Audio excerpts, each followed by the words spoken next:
Iza zatvorskih rešetaka u Srbiji se nalazi oko 11.000 ljudi. Za gotovo 1700 njih ne postoji čvrsti dokaz da su počinili krivično delo. Oni se nalaze u pritvoru, lišeni slobode, jednog od osnovnih ljudskih prava. Po zakonu još uvek nevini. Nijedna od žena koja se nalazila sa mnom u sobi na kraju nije osuđena. Pritvor je najteža mera prema čoveku koji je još uvek po zakonu nevin. Vi ga praktično stavljate u vrstu izolacije, lišavate ga slobode kao da je već osuđeno lice. Pravo i pravda trebalo bi da pomognu u mirenju dve suprotstavljene vrednosti, zaštite ljudskih prava pa i pretpostavke nevinosti sa jedne i krivičnog postupka sa druge strane. Pretpostavka nevinosti, znate, jednog čoveka je izuzetno važna. I ona je to pravo koje garantuje svakom građaninu da ne bude proglašen krivim pre nego što ga sud oglasi krivim. Ta pretpostavka nevinosti, ona jeste u našem zakonodavstvu, ali nije u našim životima. Na godišnjem nivou sudovi u Srbiji izriču najmanje 54 godine neosnovanog pritvora. Minimum 20.000 dana neosnovanog pritvora i to su podaci koji su zaista zastrašujući kako sa aspekta ljudskih prava, ali tako isto i sa finansijskog aspekta, s obzirom da ti svi ljudi kasnije dobiju naknade koje ne plaća država, plaćamo i svi mi kao poreski obveznici. Zbog neosnovanog pritvora iz državne kase je samo u periodu od 2013. do 2016. godine isplaćeno oko 2,5 miliona evra. Te podatke, međutim, ne dobijamo od države. Jedinstvena baza podataka uopšte ne postoji. To su sve podaci koje je prikupio Beogradski centar za ljudska prava kroz stotine i stotine zahteva koje šalje na periodičnom nivou. Pa ipak, jedinstven je zaključak da se u Srbiji pritvor olako određuje i olako produžava. Nije pritvor kazna. Kod nas se danas pritvor pretvorio gotovo u kaznu i to, reklo bi se, kaznu goru od same kazne. Nije to ni sredstvo za obezbeđenje dokaza ili za ubeđivanje okrivljenog da prizna krivično delo, što mnogi smatraju, drži ga u pritvoru pa će na kraju da popusti pa će da prizna. Pritvor je mera koja zaista, kako se to kaže, ultima ratio, posljednje sredstvo. Samo ako se neki cilj ne može postići nekim drugim blažim merama procesne prinude, određuje se pritvor. Da bi pritvor bio određen, nužno je postojanje osnovane sumnje da je određeno lice počinilo krivično delo. Ona mora biti zasnovana na činjenicama koje objektivno povezuju osumnjičenu osobu i krivično delo, a ne na osjećajima, instiktima ili predrasudama sudija. Da biste to imali, morate izgraditi ozbiljne, stabilne sudije, sudije koje se neće plašiti, sudije koje neće svako malo biti razrešavane. U ovoj atmosferi to je vrlo teško. Na atmosferu u društvu u najvećoj meri utiču mediji i, preko, ali i mimo njih, različitim pritiscima političari. Uz pomoć medija, stav građana prema nekom pitanju se formira pod uticajem politike.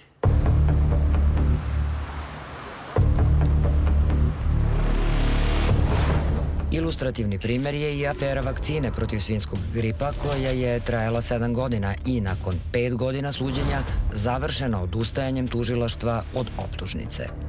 Da će afera prerasti u pravosudni slučaj postaje jasno 2011.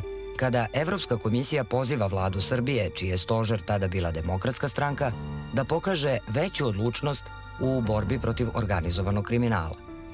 Aferu otvara list Pres objavom da je državni budžet Srbije, prema saznanjima službe za borbu protiv organizovanog kriminala, oštećen za više od 1,6 miliona evra prilikom nabavke vakcina protiv svinjskog gripa krajem 2009. godine. Vest prenose svi mediji u Srbiji, a varijacije na temu, bez konkretnog delovanja, plasiraju se u medijima više od 3 meseca. Meni je jedna novinarka ispričala priču da je njena prijateljica, takođe novinarka koja je u to vreme radila u kabinetu jednog ministarke, političara, prisustvovala situaciji kada se kao na pijaci odlučivalo o tome ko će u slučaju vakcina biti procesuiran. Znači, ta žena iz kabineta je prenela toj novinarki informaciju da ću ja biti kolateralna šteta, da je takva odluka doneta. Naravno, u tom momentu ja ništa o tome nisam znala. O tome šta je poželjno kakva odluka treba u pravosuđa se donese, najčešće nam to šalju mediji koji su bliski vlastima. Znači, ne koriste se telefoni, razgovori, već mediji. Ovaj manir, kako se ispostavlja, opšti je za svaku vlast u Srbiji. Mehanizam u većini slučajeva sličan. Krivične prijave kod nas se očito najavljuju preko listova, preko tabloida. Ono što se meni događalo je bila hronika najavljenog hapšenja. Dakle, to da ću biti priveden saznajem na naslovnoj stranici Kurira 42 dana ranije u odnosu na formalno privođenje. Borislav Novaković, bivši gradonačelnik Novog Sada, najpre je osumnjičen da je kao direktor Zavoda za izgradnju grada sa grupom ljudi u slučaju građevinskog zemljišta oštetio budžet za oko 1,3 miliona evra, a potom da je u slučaju Bulevara Evropa budžet oštećen za 4 miliona evra. Po drugom osnovu, u martu 2017. prvostepenom odlukom osuđen je na 3,5 godine zatvora, zbog čega će se žaliti apelacionom sudu. U prvom slučaju u pritvoru je bio neosnovano jer je tužilaštvo odustalo od optužnice. Možemo reći da je donekle i pritisak javnosti možda i uticao na nosioce pravosudnih funkcija da određeni ljudi borave u pritvoru, iako za to nije bilo osnova, jer su postojale neke druge mere koje su mogle da se primene, a da se postane ista svrha, to je da se obezbedi njihovo prisustvo tokom trajanja krivičnog postupka. Oreol krivice, koji je u nekim slučajevima iskreiran i stotinama medijskih objava, najčešće ostaje. Najčešće je osoba u svesti naroda i kriva, jer se mediji istovremeno potrude da vas provuku kroz blato. Uvek ostane ono narodno gde ima dima, ima i vatre. Umesto pretpostavljene nevinosti, ta pretpostavljena krivica dešava se i u slučajevima čiji akteri nisu poznate ličnosti. Ubice, monstrumi, lopuže, pljačkaši, etikete su kroz koje mediji presuđuju i pre početka procesa, a osobe o kojima je reč gotovo po automatizmu završavaju u pritvoru. Zato što je to kroz javnost plasirano kao nešto što mora da se dogodi i da ukoliko ta osoba ne bude u pritvoru, da će to dovesti do neke reakcije u javnosti. Javnost podrazumeva i širu, znači ja to nazivam laičkom javnošću, pogotovo u manjim sredinama. Ta uznemirena, po znacima navoda, javnost zna da pritisne jako i da onda bez pritvora teško da bi se malo umirila ta javnost. Mislim da se iza svega toga krije jedna želja, jedna volja ljudi da osuđuju. Tehnika vladanja je pozivanje ljude da iz sebe izbace sve svoje najniže porive. Za pravedni postupak uloga tužilaca je sve značajnija. Od izmena krivičnog zakona iz 2012. godine i uvođenja tužilačke istrage, javni tužilac rukovodi predistražnim postupkom, ali uz ostalo i odlučuje o nepreduzimanju ili odlaganju krivičnog gonjenja i sprovođenju istrage.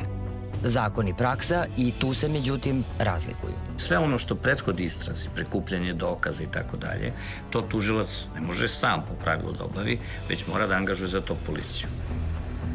Iako bi tužilac trebalo da bude gospodar tog istražnog postupka, on je to bio i ostao samo na papiru, a suštinski da je policija bila gospodar toga šta će uopšte do tužioca doći. Mi smo čuli više puta kad se kaže mi smo svoje uradili, a to se misli policija je podnela krivičnu prijavu. Ako bi posao bio gotov, kad policija podnese krivičnu prijavu, onda bismo tačno mogli da poukidamo i tužilaštvo i sudove. Nije stvar u tome. Policajac podnese krivičnu prijavu, tužilac treba da oceni kvalitet te krivične prijave. Tužilac je, kako kaže jedna nemačka izreka, glava i telo bez ruku i nogu. Na kraju, vi to možete i na jedan simboličan način da vidite. Kad god su u pitanju neki važniji predmeti, rezultate predistražnog postupka, kojim rukovodi javni tužilac, objavljuje ministar policije. Isti onaj ministar policije koji po zakonu policije čak ni nema saznanje o tome šta se dešavalo u predistražnom postupku. Budući da po zakonu o policiji, od trenutka kada krene predistražni postupak, policajci su jedino i samo upućeni na tužioca. To je stvar izvan ovlašćenja i kompetencije ministarstva i ministra policije. Uprkos tome što je mešanje u krivični postupak nezakonito, a uticaj i kroz davanje izjava bilo i zakonom kažnjivo, i ta praksa zajednička je svim režimima. U Srbiji je običaj da u svim garniturama vlasti koje smo imali su ministri ti koji iznose određene podatke koje su po svojoj prirodi takvi da spadaju u sferu istrage. U praksi se često dešava da državni organi svoju obavezu da štite dostojanstvo i integritet građanina, da povređuju to pravo i da ga označavaju krivim, iako nije pravosnažno utvrđeno da je to lice krivo. Imate najave hapšenja određenih ljudi pre nego što se tužilaštvo oglasi. Posebnu ulogu u kršenju pretpostavke nevinosti ima objavljivanje policijskih snimaka hapšenja. U poslednjoj deceniji javnost je, uz spektakularna hapšenja nepoznatih lica, imala priliku da gleda i hapšenja sudija i tužilaca, fudbalskih legendi i menadžera, lekara, privrednika i političara. Vi ne hapsite nekog zato što akcija nije to pojeftinjenje neke robe, jel? Nego trebate hapsite nekog zato što činio krivično delo. Ali sve je nekako to PR, sve su to neki mediji.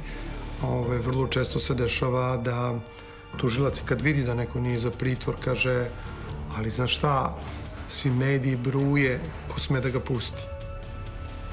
Svi ti slučajevi kad se saberu, hapšenja pred kamerama, oslobađajućih presuda i tako dalje, su direktno urušavanje institucija. Postupak koji prethodi pritvoru uvek je isti. Osumnjičenog po nalogu tužilaštva privodi policija. 11. septembra uveče na sred ulice me zaustavljaju ljudi koje sam ja prepoznala jer su oni radili u SB Pokun. Oni su me uhapsili, nisu mi dali da priđem kući, nisu mi dali da se pozdravim sa decom. Devojka koja je formalno izvršila hapšenje je rekla, znate, ako dopustim da uđete u kuću, ja ću morati formalno da radim pretres, a to kod vas nema potrebe. Znači, oni su čak znali da kod mene ništa neće naći. Policijsko zadržavanje zakonom je ograničeno na maksimalnih 48 sati. Išlo je ispitivanje, negde oko 12, pa do uveče do 12. I tužilaštvo donosi odluku o zadržavanju 48 sati i mene prebacuju u Srbobran. Ja pretpostavljam da tu dovode seoske mangupe i đilkoše da se istrezne, jer to je prostorija koja nema prozor. Posle toga donosi se rešenje u pritvoru od mesec dana i mene iz Srbobrana upućuju u Klisu. U velikom broju slučajeva klijent je manje ili više svestan da će ostati u pritvoru, pritom naravno vrlo često ne može se pomiriti sa tako nečim zato što smatra da za pritvor nema nikakvog osnova i vrlo često je u pravu. U pritvoru se u martu 2014. godine našla i bivša ministarka telekomunikacija Jasna Matić. Uhapšeno je još 3 ljudi koji su poput nje bili i na čelnim pozicijama u Agenciji za strano ulaganja i promociju izvoza SIEPA u periodu od 2006. do 2013. godine. Osumnjičeni su da su zloupotrebom službenog položaja oštetili državni budžet za oko 120 miliona dinara. Kad su me sutradan odbili kod istražnog sudije da odlučuje o tome da li će me zadržati u pritvoru, kažem, ali vas nije sramota da vi meni tvrdite da među ovim ugovorima za koje tužilaštvo tvrdi da su fiktivni, ugovor sa Japancem koji je plaćen da prevodi sa japanskog i da tužiteljka tvrdi da je to trebalo da radi zaposlen. On samo ćuti. Posle su mi neki sudije rekli kako je to izgledalo u medijima. Oni su bili sigurni da ću ja u zatvoru biti 6 meseci. Ceo sistem tako funkcioniše. Stanjem u pravosuđu nisu zadovoljni ni sudije, ni tužioci. Anketirani tužioci su rekli da znanje i iskustvo, autoritet u profesiji nije uslov i osnov za napredovanje unutar tužilaštava. Većina ljudi je smatrala da politika ima presudni uticaj na izbor i napredovanje javnih tužilaca. Ta lakoća kojom se ponekad tužilac igra sa ljudskim sudbinama, to je za mene uvek bilo fascinantno. Ključna reč u javnom tužilaštvu je poslušnost i to je loše. I u sistemu gde postoji takva stroga hijerarhija, praktično jedan čovek odlučuje o svim istragama i pritiskom na to jedno dugme vi praktično kontrolišete ceo sistem. I umesto da javni tužilac bude zbog zastupnik pravde, interesa pravde, on je zastupnik vlasti. Tužilac predlaže pritvor, ali ne može da ga odredi. Sud je jedini merodavni nadležni organ po našim zakonima koji donosi odluku o pritvaranju. Sa odgovornošću premešta se i pritisak. Sad je odjednom i policajac podneo prijavu i tužilac optužio, ja i sad čik sud da ne osudi. Znate, kad uspostavite atmosferu u društvu u kojoj je za sudiju skoro rizično, onda je gotovo očekivati da će na svakog, dakle, koji je ispao markantan, da će odrediti pritvor, jer tako lakše sebi rešava život. Sudije novinarima, kad ih pitaju, objašnjavaju da javnost to očekuje i da je veoma negativno i agresivno raspoložena prema sudstvu kada se ne dosudi pritvor za bilo šta što liči na ozbiljno krivično delo. U manjim mestima baš pritisak javnosti zna da bude takav da kad pritvor ne bi bio određen, da sudija ne bi mogao da dođe kući. Imate kod nedovoljno hrabrih ljudi već u samom startu bolje da ja pritvorim, pa kad prođe, malo se slegne tenzija, onda ćemo i tako ukinuti pritvor, nek se na početku ne desi neka moja greška. Sudstvo tako sedi između vrlo goropadne javnosti kojom se manipuliše kroz kontrolisane medije i političkog sektora koji ima realnu moć da nekoga ukloni sa funkcije ili mu napravi pakao od života i onda se dešava da ljudi automatski idu u pritvor. Ne može svako da bude sudija. Dakle, onaj ko se boji, teško da može da bude dobar sudija. Mehanizmi koji prethode određivanju pritvora, a koje propisuju i Ustav i zakoni Srbije i koji su potpuno usklađeni sa međunarodnim konvencijama, trebalo bi da predstavljaju branu od svih uticaja. Kao i svaka mera kojom se ograničavaju prava i slobode pojedinca, tako i pritvaranje mora da ispunjava određene uslove. Ako ima dvojbe, ako ima dvomljenja, sud bi morao da ne odredi pritvor. Uz to, svaka odluka mora biti individualizovana i obrazložena bez korišćenja opštih ocena i fraza. Praksa, nažalost, ne prati ono što su naše zakonske rešenja. Kad uđete u razloge zbog kojih se određuje pritvor, jasno vam je da se on određuje u velikom broju slučajeva, kada za to nema potrebe. Najčešći razlog za određivanje pritvora je uticaj na svedoke. To je, da kažem ovako, najbezbolniji pritvorski osnov, znate. I to i klijenti vrlo brzo shvate, jer oni odmah vide svetlo na kraju tunela, znate. Kad prođu svedoci, to je razlog za pritvor. U rešenju za pritvor kod mene je pisalo uticaj na svedoke. Pošto je moje hapšenje najavljeno, odnosno pritvor najavljen 42 dana ranije, ja sam 42 dana mogao da se nautičem na svedoke do mile volje. Kada vi nekoga teretite za neku zloupotrebu službenog položaja, a koja proističe samo iz dokumentacije, onda svedoci tu zapravo i nemaju nikakvog uticaja kada se sve nalazi u dokumentaciji. Materijalni dokazi se najčešće prikupe na samom početku postupka, između ostalog i da bi se sprečilo njihovo potencijalno uništavanje. S protokom vremena, mogućnost uticaja na svedoke opada, a nakon saslušanja taj razlog obično i prestaje. Svi moji svedoci su posle 10 dana ispitani. Dakle, posle 10 dana su već mogli da me puste. Međutim, dodali su 2 člana koja su potpuno proizvoljna, neodređena i služe tužilaštvu da zloupotrebljava institut pritvora. To je uznemiravanje javnosti i to su osobito teške okolnosti izvršenja krivičnog dela. Uznemirenje javnosti je jedna kaučuk norma, što kažu, možeš svašta da podvedeš pod nju kao osnov za pritvor.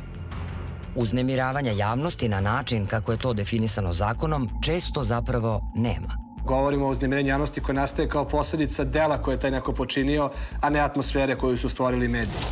Recimo, ova teška ubistva, silovanja, to uznemirava zbog načina izvršenja. Posledica, velika materijalna šteta, više mrtvih, povređenih i tako. Posledice uznemiravaju javnost. I sad se po nekoj, da tako kažemo, apstraktnoj proceni kako to deluje na javnost, jer niko ne istražuje i ne ide po ulici i anketira da ste uznemireni zbog ovoga, nego po nekoj, da kažem, apstraktnoj proceni sudije, se određuje pritvor. U jednoj žalbi na takvo rešenje o pritvoru ja sam tražila od Višeg suda na koji način su oni došli do saznanja da je javnost uznemirena i kako bi to moje puštanje da se branim sa slobode ugrozilo dalje nesmetano vođenje postupka. Naravno, nikada obrazloženje nisam dobila. Taj pritvorski osnov je u jednom vremenskom periodu jako široko tumačen, primenjivan i čini mi se dovodio do toga da određeni pritvori neopravdano dugo traju. Neefikasnost istražnih organa ne sme da ide na uštrb prava osobe koja je osumnjičena. U cilju zaštite ljudskih prava i poštovanja pretpostavke nevinosti, pri određivanju pritvora sud ima i obavezu da uvek bira onu meru koja je blaža po počinioca. Krivični zakonik Srbije predviđa niz takvih mera kao što su jemstvo ili zabrana napuštanja stana sa ili bez elektronskog nadzora. Jemstvo nisu prihvatili, 4 meseca o njemu nisu ni raspravljali.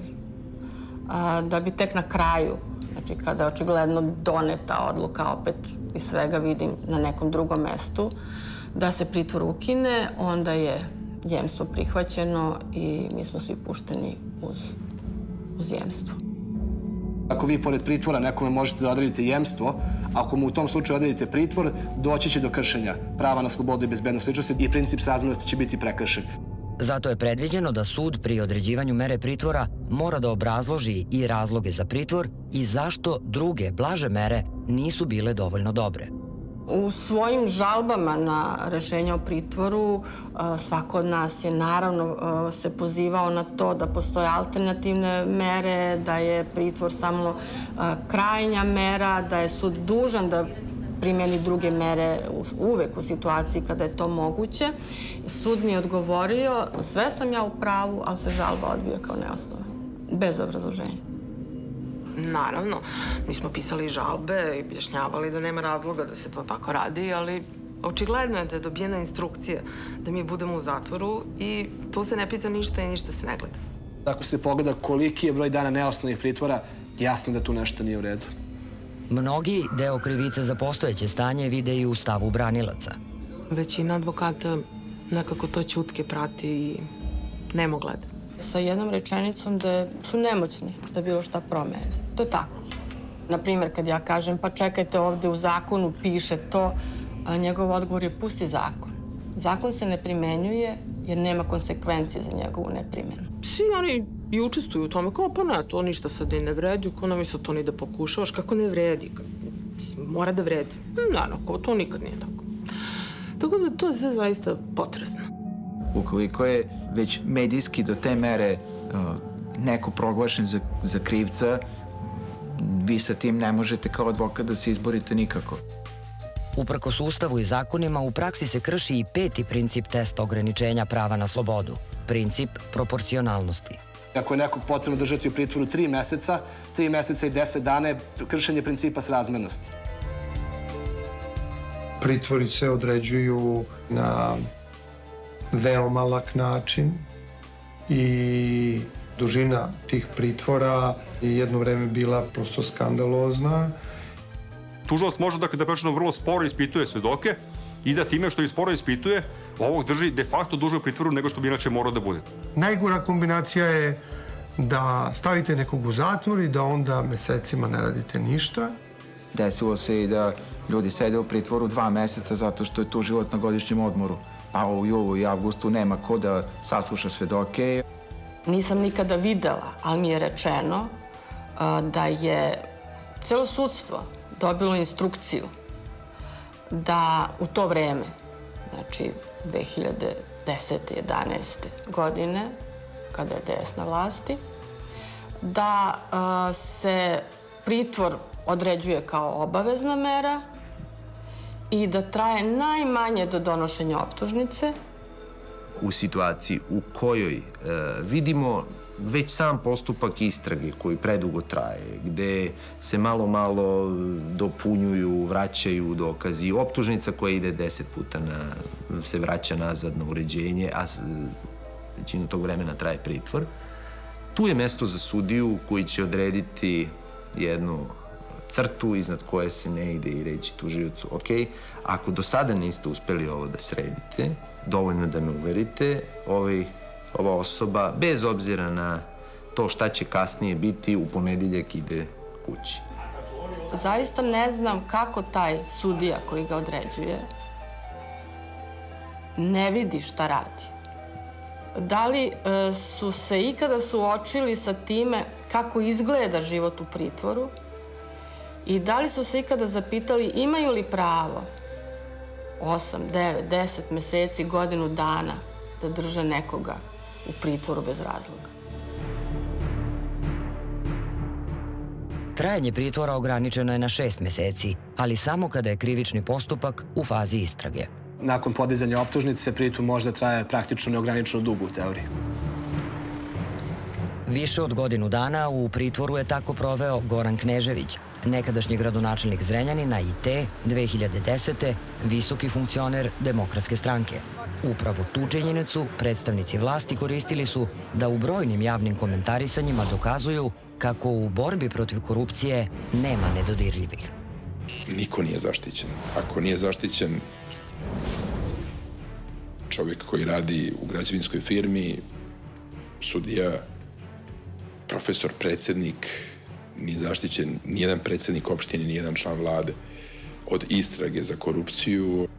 Neka se svi hvale da nema nedodirljivih, ali nije dobro ako nosioci izvršne vlasti krenu dalje da komentarišu, pa počinu da daju procenu o tome koliko će neki postupak trajati, da daju nekakve izjašnjenja u smislu krivice. To je mnogo opasnije.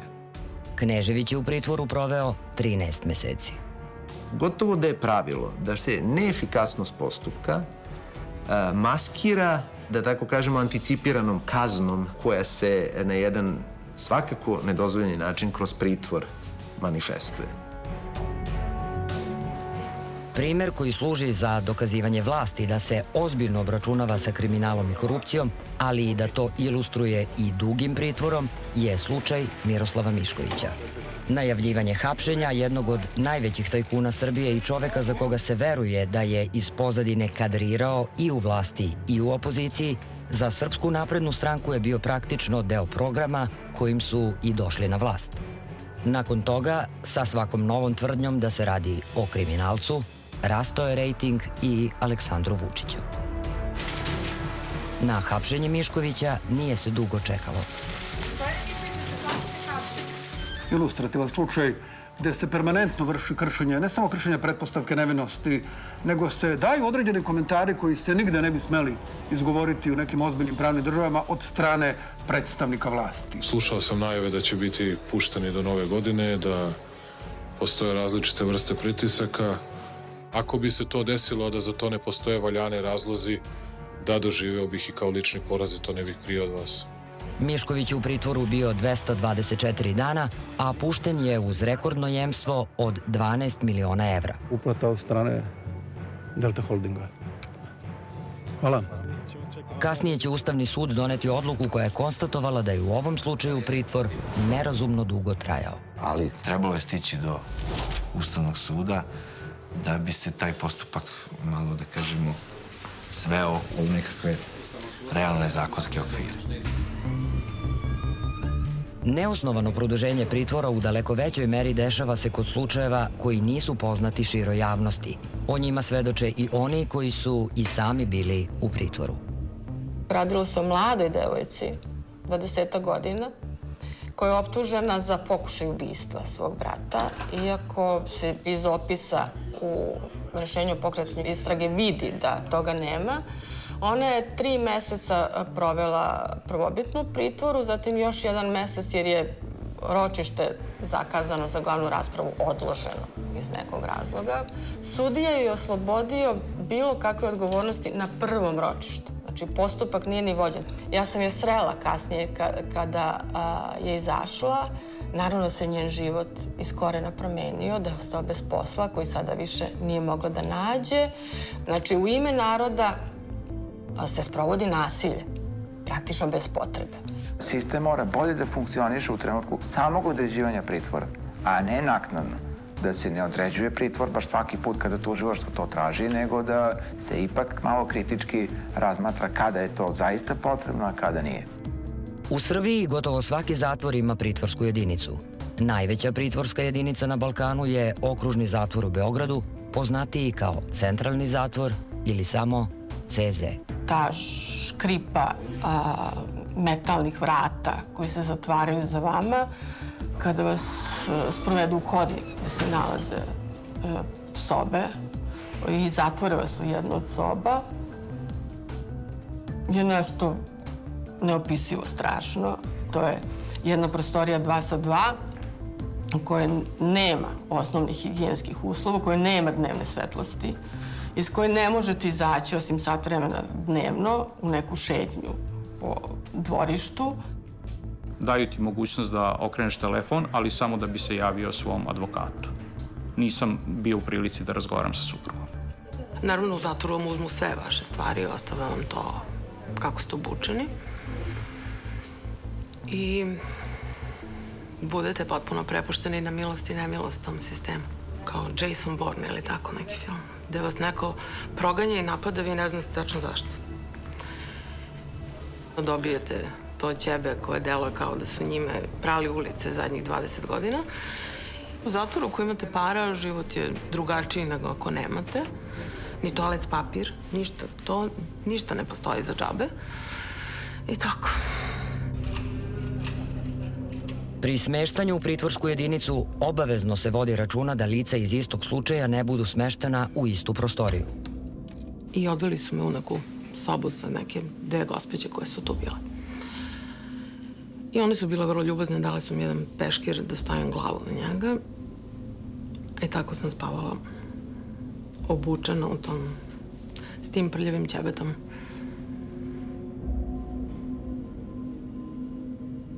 Mislim, nisam ni spavala. Samo sam se okretala i razmišljala šta će sa mnom biti. Sjećam se ti prvi advokatskih lekcija kad mi je stari principal Filat čuveni, kad mi je rekao, znaš, Rođo, je zatvor strašan. Ljudi u zatvoru su strašni. Upozna se tako.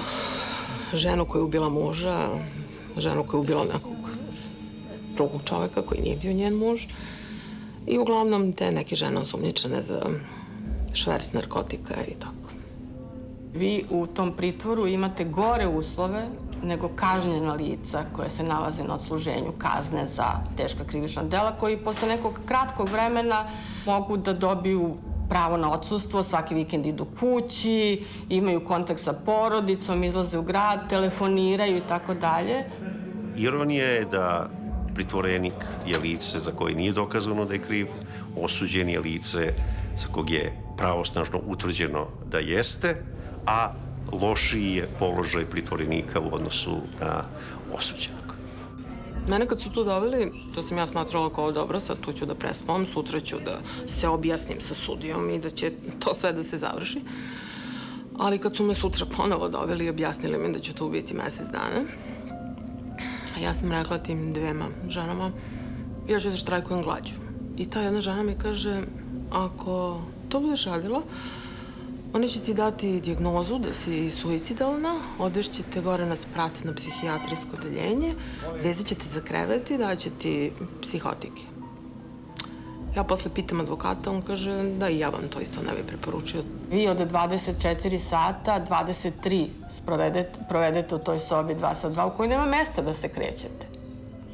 Znači jednostavno morate da sedite ili da ležite. Sobe se ne greju. U sobi se nalazi nekakav mokri čvor koji služi i kao WC, i kao kupatilo, i kao lavabo. Znači to je jedan zid prosto u kome se to sve nalazi. Jedan deo tih procedura i svega toga je kao u filmu, a jedan deo je potpuno bizaran i nemoguć.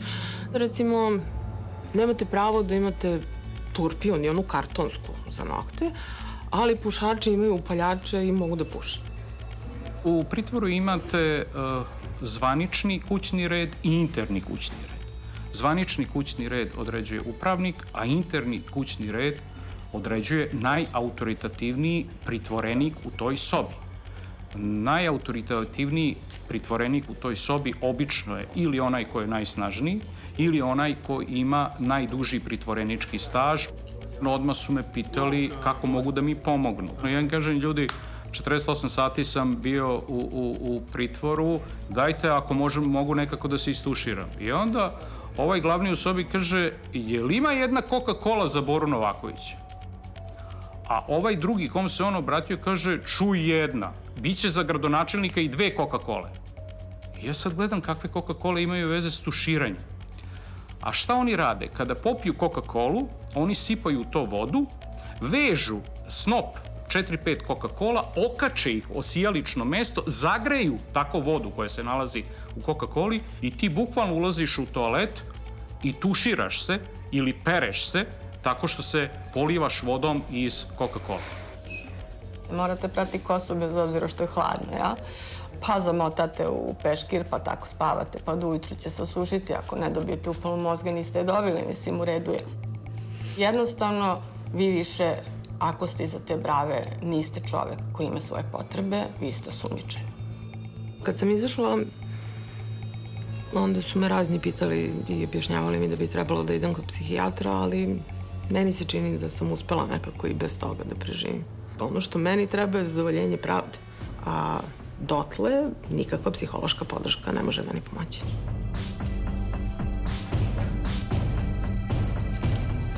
Nedovoljan broj zdravstvenih radnika predstavlja i jedan od problema zdravstvenih službi u kazneno-popravnim ustanovama. Vi imate, na primjer, nekoliko lekara opšte prakse koji vode računa o 2000 ljudi koji borave u KPZ u Sremskoj Mitrovici. Naravno da ti ljudi ne mogu da prime adekvatnu zdravstvenu zaštitu. Pritisak mi je bio nešto 170-90. Tako da i zdravlje se na različite načine tu i ošteti. Odvođenje i sprovođenje u bolnice van samih zavoda je izuzetno teško jer postoje manjkavosti, odnosno nema dovoljno broja ljudi u službi obezbeđenja, nema dovoljno marica, nema dovoljno uslova da se tim ljudima pruži adekvatna zdravstvena zaštita. Ako su vaše zdravstvene potrebe takve da se ne mogu u pritvorskoj jedinici ostvariti, onda se neće ostvariti. Jer šta se tu može, jel? Uvek je pritvor bio gora kazna od zatvora. Uvek. Kad ste u zatvoru, nekako ste i relaksiraniji, znate koja vam je kazna, imate tamo neku šetnju, imate neku poluslobodu. Pritvor ne podrazumeva nikakav tretman resocijalizacije, nikakav radni angažman. Tu vreme mnogo sporije prolazi. Teško je kad ste budni i mislite o tome i kad mislite da nade nema. Ne znam ni da li da vrištim ili me sramota ili da učestvujem u tome tako da ćutim i da se nadam da će proći. Prvih 3 meseca dozvoljavali su mi da sa svojom decom pričam samo kroz staklo, telefon. Nemamo neposredan kontakt, oni su preko puta, razgovaramo kroz staklo. To vam je kao u Beninijevom filmu Život je lep.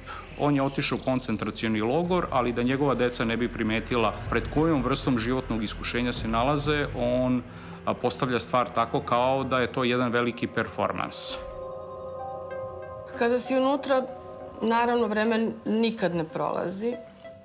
Najgore su nedelje i najgori su praznici, jer tada nema ni poseta, znači čak ni advokata, jer vama je i kada advokat dođe prilika da izađete iz prostorije, da sa nekim porazgovarate. Svaka noć je teška. Teško je kad izgubite nadu.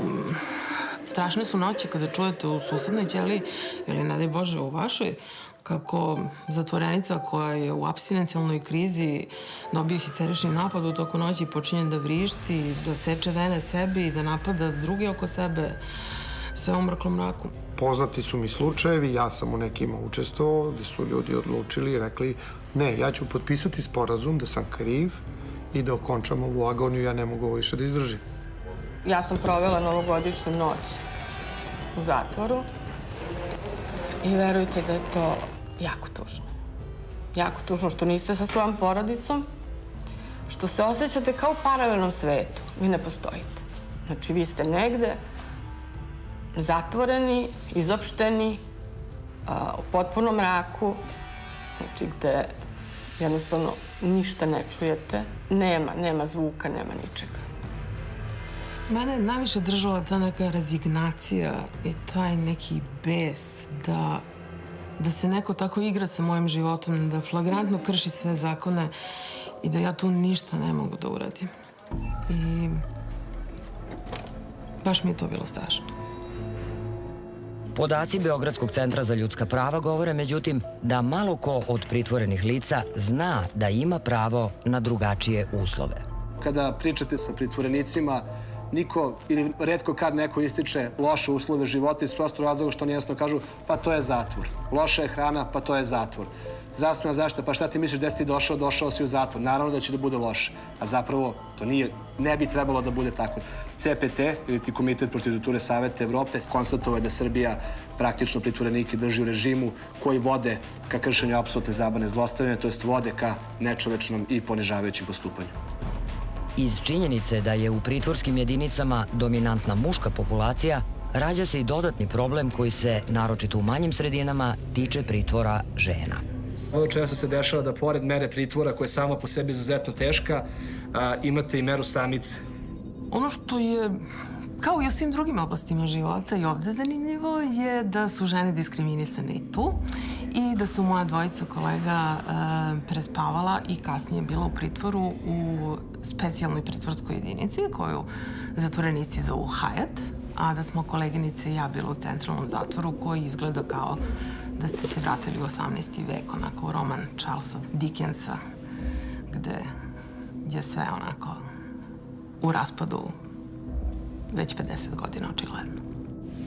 U pritvoru su se u vreme kada sam ja tamo bila nalazili žene koje su bile mnogo duže od mene tamo.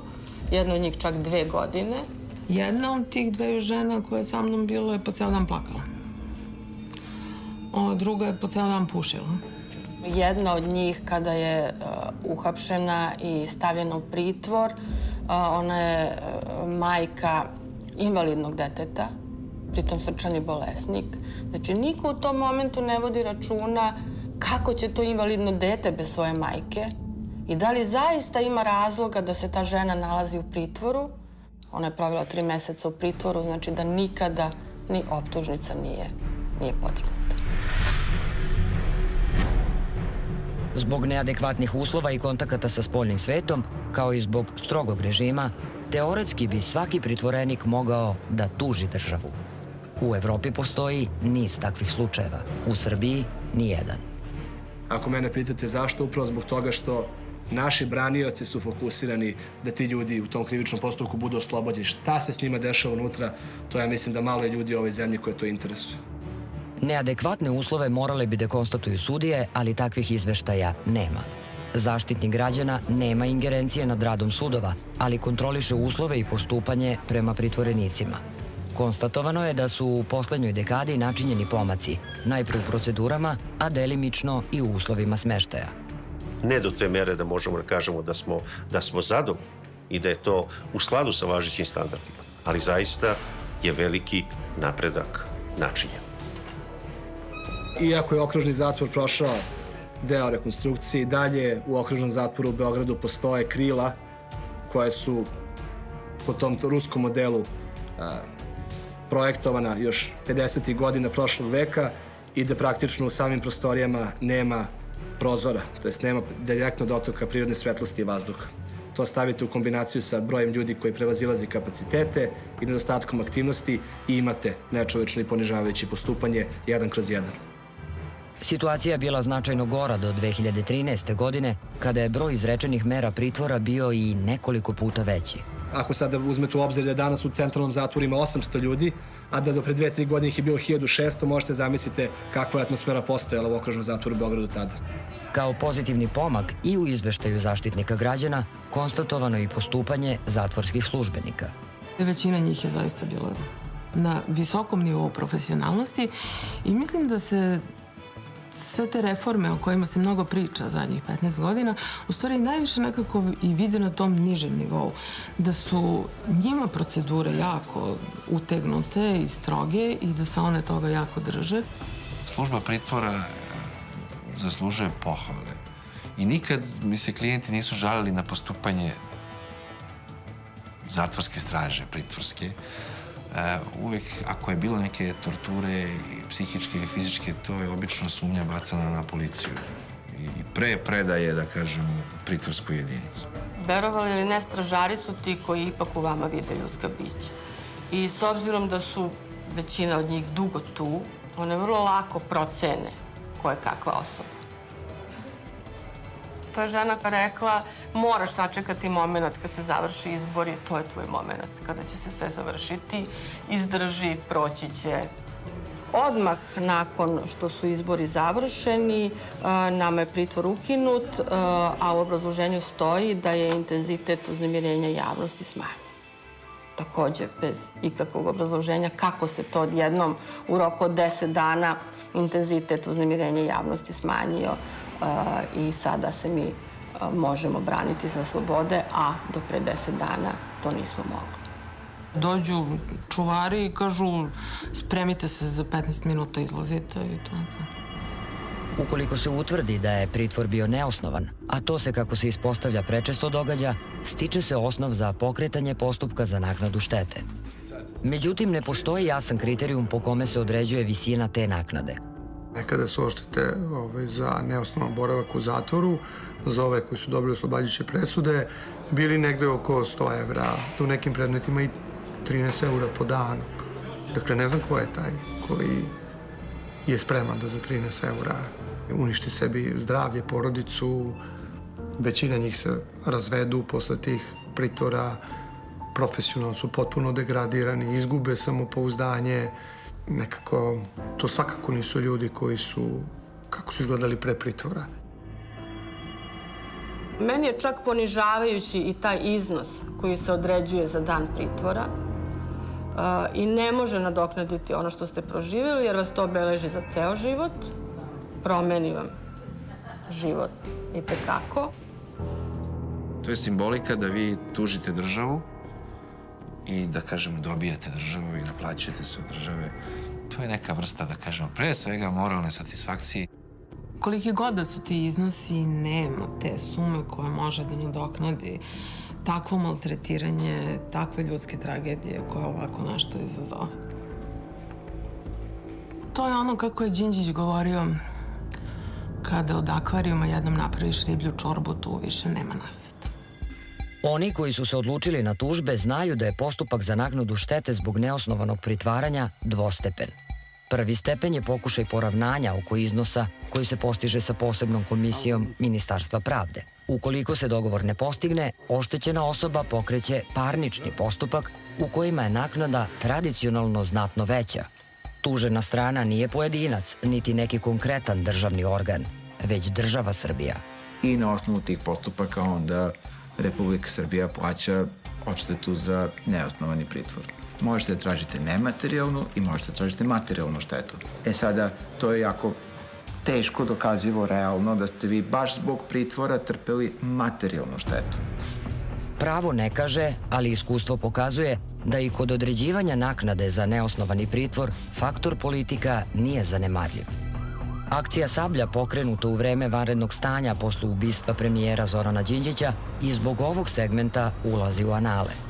U medijima se tvrdilo da je uhapšeno oko 12.000 ljudi, a većina je kasnije oslobođena. Neosporno se ispostavilo da je neosnovanog pritvora nakon akcije Sablja bilo toliko da je to državu koštalo više od $500.000 evra. Kada pogledate kako su ti pojedini tih postupaka završili, naročito protiv onih koji su bili u vrhu određenih struktura, bezbednostnih i nekih drugih, vidi se da je sud našao da taj pritvor nije bio opravdan, da su im isplaćeni veliki novčani iznosi, što ne mora znači da sami ti pritvori nisu bili opravdani u trenutku kada su izricani. Naplate stižu iz perioda vladavine Demokratske stranke Srbije, koji je usledio nakon izbora održanih 9 meseci nakon ubistva premijera Đinđića. Mnogi slučajevi iz tog perioda traju i posle 12 godina, ali je nemali broj onih koji su završeni oslobađajućim presudama. Gde god se pritvor ispostavio neosnovanim, stvoren je osnov za isplatu nadoknade štete. Najdrastičniji primer je slučaj takozvane stečajne mafije, grupe od 33 ljudi koje je prema optužnici predvodio tadašnji predsednik Trgovinskog suda Goran Kljajević. Epilog 10-godišnjeg suđenja su oborene osuđujuće presude specijalnog suda ukupno 15 godina provedenih u neosnovanom pritvoru i isplate više miliona evra iz državnog budžeta koji pune građani. Nakon što ga je u slučaju ubistva hrvatskog novinara Ive Pukanića specijalni sud oslobodio krivice u nedostatku dokaza, državu je zbog neosnovanog pritvora tužio i Sreten Jocić, čovek višestruko osuđivan za najteža krivična dela. Jocić, poznatiji kao Joca Amsterdam, je na ime 1300 dana provedenih u pritvoru tražio odštetu od 60 miliona dinara. Kršenje ljudskih prava predstavlja kršenje univerzalnih vrednosti koje bez ikakvih uslova i podjednako pripadaju svima nama. Ima međutim i situacija u kojima ni posle krajnje instance koju čini apelacioni sud, osoba koja je bila u pritvoru, a kasnije je ipak oslobođena, ne dobija ili ne dobija u celosti traženu nadoknadu štete od države Srbije. Takav je primjera radi slučaj Marine Andrić, majke koja je najpre osuđena na 20 godina zatvora zbog ubistva 13-godišnjeg sina Đorđa, a koja je potom odlukom apelacionog suda oslobođena zbog nedostatka dokaza. Ona od države za 2 godine provedene u neosnovanom pritvoru dobija 2 miliona dinara, a naknadu u punom traženom iznosu od 140.000 evra može da traži pred Evropskim sudom u Strazburu.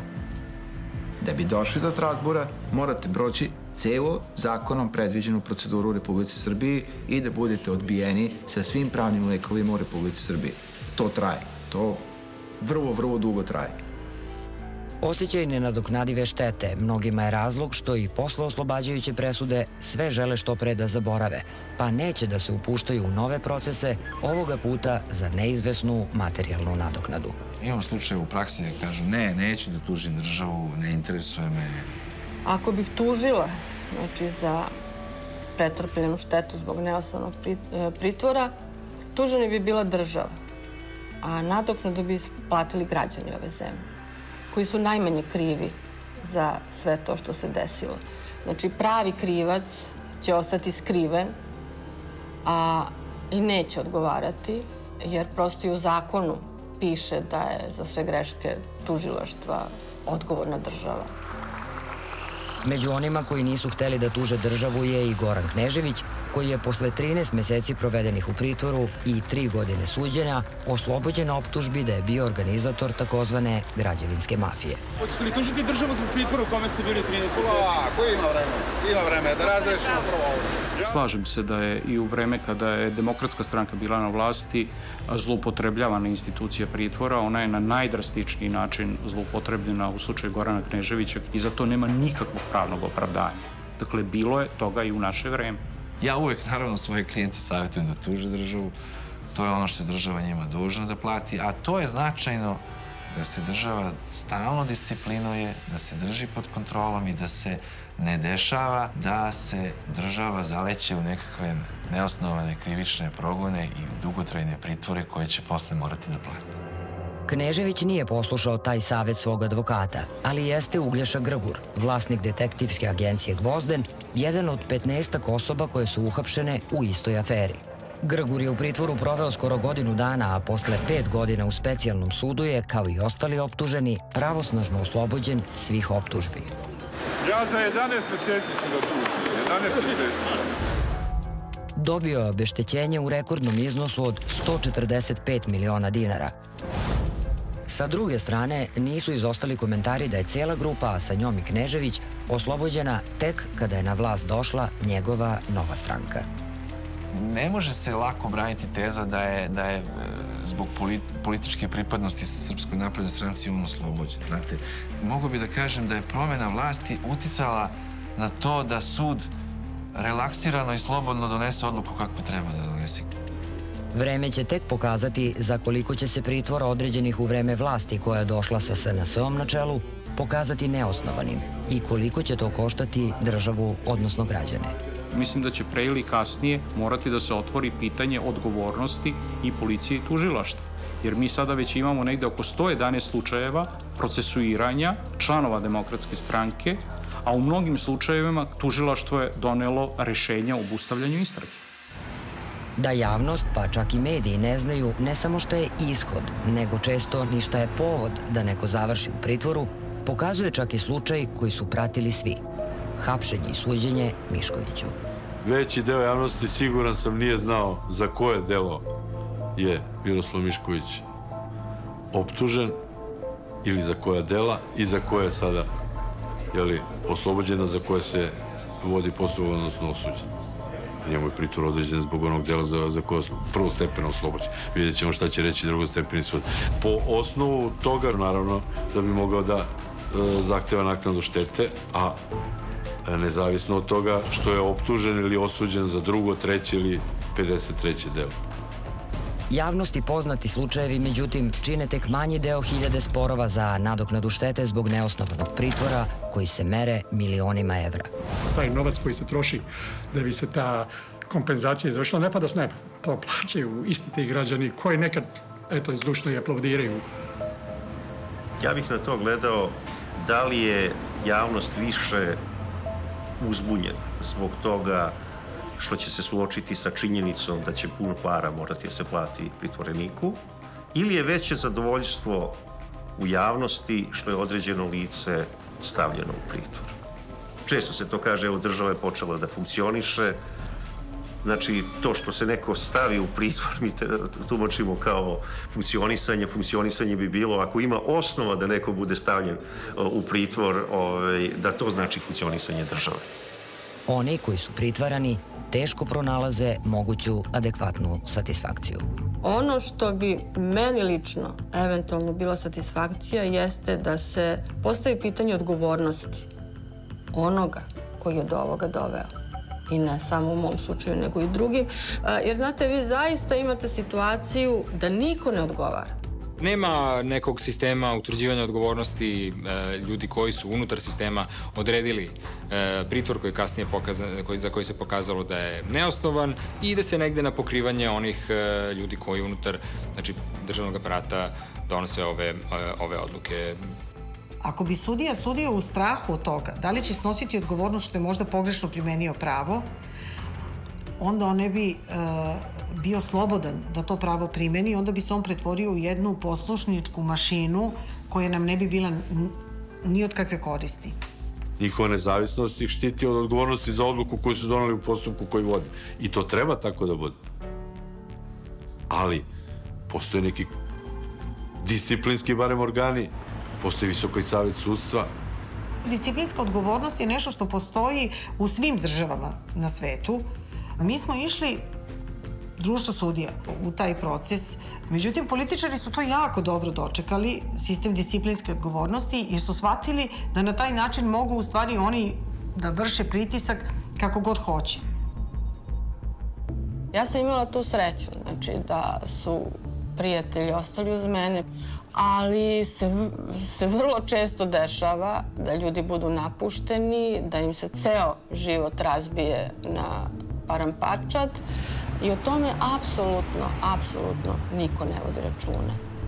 Ako jednoga dana, nadam se da neće iz bilo kog razloga budu pritvarali, voleo bi da u mom pritvoru odlučuje neko ko zna šta to znači i ko to donosi isključivo na osnovu svog ubeđenja, da li ja zaista mogu u daljem toku postupka da budem unutra, moram biti unutra ili mogu biti i napolju. Negde sam pročitala i to zaista jeste tako, da je sloboda u stvari pravna država. Vi nikada nećete biti slobodni ako živite u državi koja nije pravna i u kojoj se ovakve stvari mogu dešavati.